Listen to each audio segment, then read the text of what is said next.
So today is body scrub day and mga kapatid, gusto ko lang i-share sa inyo kung ano yung ginagamit ko na body scrub. Ayan, ito, napakita ko na sa inyo to before pero kasi meron kasing tatlong available na variant to at ito yung pinaka-favorite ko. Ito body scrub na sobrang bango by kabog. Ang dati favorite ko yung isa yung parang light pink siya pero simula nung nagamit ko to, ito na talaga yung mga binili ko. Ito na i-hinord ko kasi mga kapatid, sobrang bango niya. Pero same lang din naman sila ng effects sa skin ha. Ayan.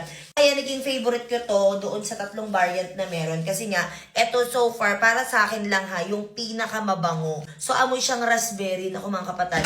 Promise, sobrang bango talaga nito. At the same time, gustong-gusto ko talaga tong kabog na body scrub na to. Kasi sobrang mild lang din niya sa skin. Hindi siya katulad nung ibang body scrub na masakit siya sa sa balat. Eto, mararamdaman mo na agad or may result na agad siya na after mong maligo. Smooth talaga siya sa skin. Meron na rin kasi itong Arbutin, may vitamin C at may niacinamide na. Ang niacinamide, yun talaga ang pinaka-favorite kong ingredient sa lahat ng beauty products o sa kahit na mga skincare ko, yun talagang niacinamide talaga. Kasi alam naman natin na hindi tayo perfect. Meron talaga tayong mga uneven skin tone na alam naman natin ang niacinamide ay yun nga ang pinakapapel sa ating balat niyaan.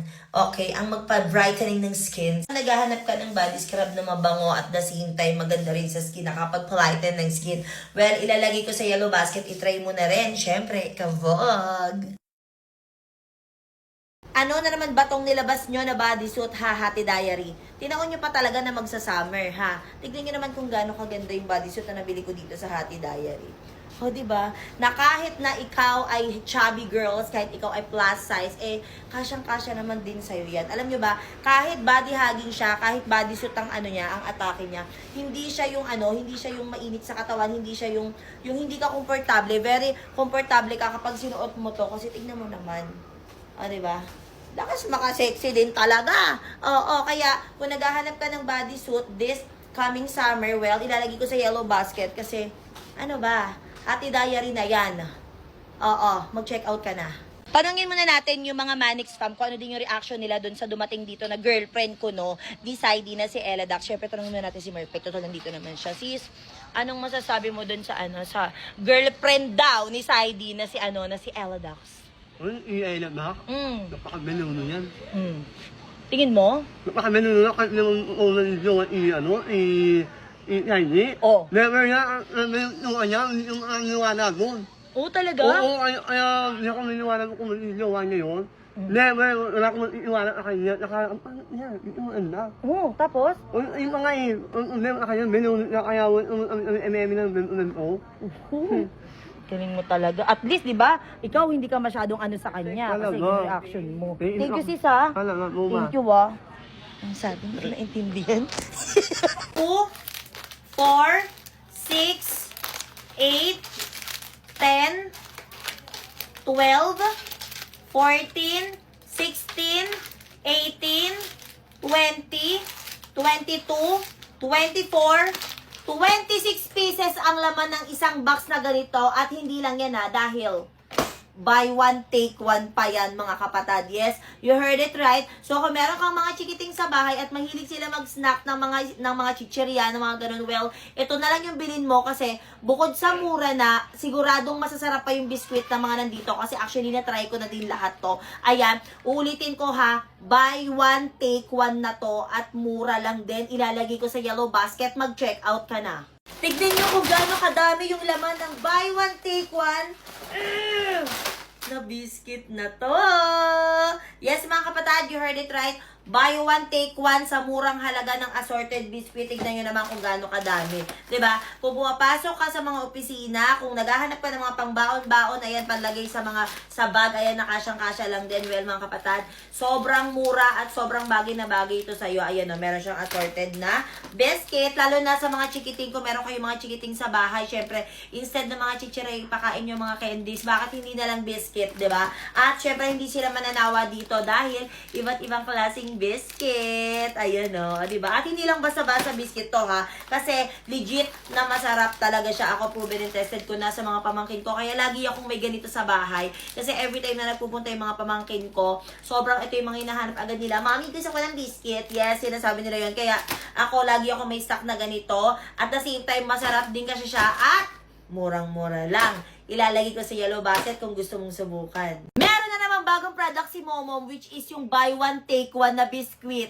Yes, mga kapatid, buy one, take one na yan. At alam nyo ba, sobrang magugustuhan to ng mga chikiting nyo sa bahay, yung mga anak nyo, yung mga pamangkin nyo, mga ano nyo. Basta lahat ng bata, kahit matanda, magugustuhan to. Alam nyo kung bakit? Assorted na siya. Ayan, ang dami niya.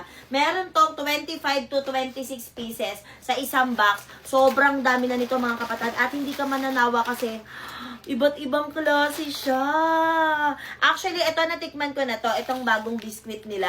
Favorite ko talaga to. Kalasa to ng eggnog. Ayan, meron siyang dalawang klase. Yung chocolate tsaka itong original nila. Pero tignan nyo guys ha. Sobrang dami na nito. Actually, pwede rin to ipangbaon ng mga junakis nyo sa school. At the same time, pwede nyo rin tong ipang regalo. Oo, sa mga pang giveaway nyo. Pwede kasi alam nyo kung bakit. Mura lang din siya for only 100 plus pesos. Dalawang box na yung makukuha nyo. Uulitin ko, 25 to 26 pieces na ang laman. Kung gusto nyo rin itry to, ilalagay ko sa yellow basket. Mag-check out ka na. Sa mga macadamia lovers dyan, ako may nabili ako ditong buy one, take one. Tapos mura lang siya. Nako, kung katulad ko kayo na mahilig sa mga ganitong nuts, ako favorite ko talaga to. Alam na alam nyo yan.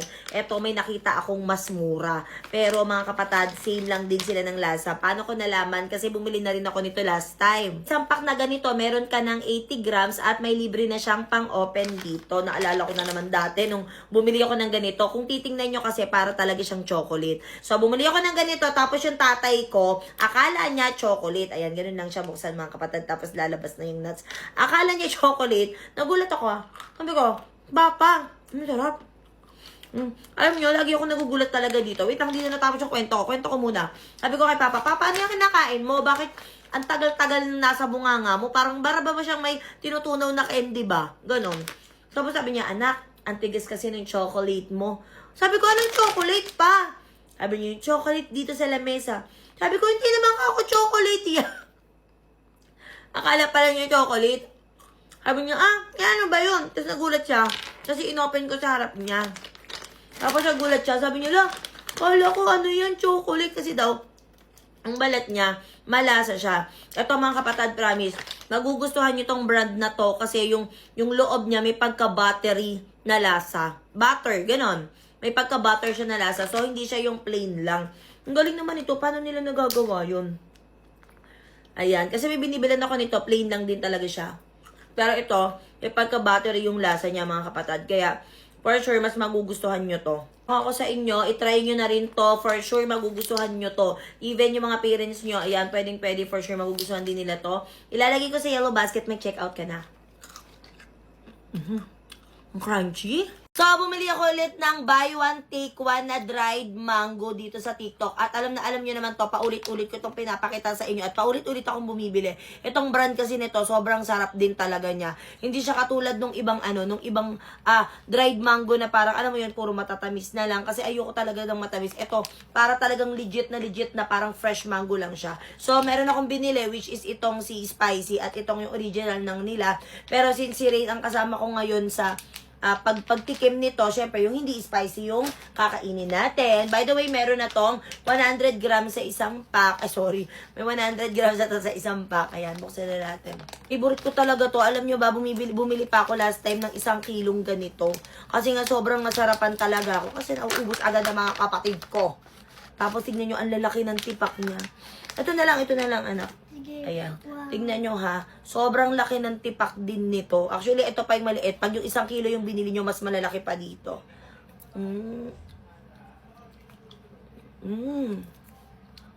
Sarap. Namiss ko talaga to. Medyo nahirapan lang siya kasi yung ngipin niya. Hindi Pero ang sarap. Ang sarap guys. Sarap, diba? Ano siya? Mukhang mangga. Saktong-sakto lang talaga yung tamis niya. Promise. Itong brand na to, in terms of dried mangoes, ito talaga yung recommended ko talaga. So, kung mahilig kayo sa maanghang, since buy one, take one naman siya, pwede kayong bumili ng isang maanghang tapos isang regular. Ilalagay ko sa yellow basket, mag-check out ka na.